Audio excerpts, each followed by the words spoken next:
ওই হ্যালো, শুনতে পাচ্ছেন? ও তো জেগে জেগে ঘুমাচ্ছে। এটাই তো সুযোগ, আমাকে কাজে লাগাতে হবে। আগে দরজাটা বন্ধ করে নিই। কিছুই তো হলো না। কি হলো? মনে হচ্ছে ও কথা বলল। চোখে পানি কোথা থেকে আসলো? প্যারালাইজড ছেলেকে বিয়ে করে আমার লাইফটা বরবাদ হয়ে গেছে। আও, কে চিৎকার করছে? আও, আমাকে এক্ষুনি লুকাতে হবে, আরো কেউ আসার আগে। এটার ভিতরেও তো জায়গাই নেই, কোথায় লুকাই? সব হয়েছে আপনার জন্য, সব দোষ আপনার। আও, সরি আন্টি, আমি কিছু করি নাই। তুমি এখানে কেন? আমার ভুল হয়ে গেছে, আমাকে ক্ষমা করে দিন।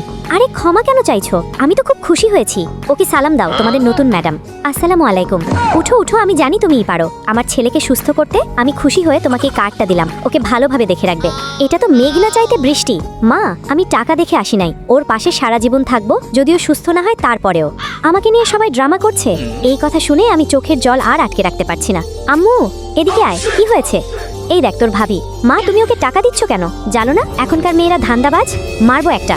ম্যাডাম, স্যারের পালস ইমপ্রুভ করছে। ডাক্তার, কি অবস্থা এখন? ওনার বডি আগের থেকে দ্রুত সুস্থ হচ্ছে। এই সব কিছু হয়েছে তোমার জন্য। দেখ, বলছিলাম না ওই পারবে তোর ভাইকে সুস্থ করতে। এটা রাখো, খুব দামি এটা। আরে না না, এটা তোমাকে রাখতেই হবে। না না, মা মনে হচ্ছে এই মেয়েকে সব দিয়ে দিবে। এটা আমার শাশুড়ি মা আমাকে দিয়েছিল, আমি তোমাকে দিলাম। এখন থেকে ওর পাশে আরো বেশি করে থাকবে, যাতে দ্রুত সুস্থ হয়। চল এখান থেকে। মা দাঁড়াও, বাই বাই।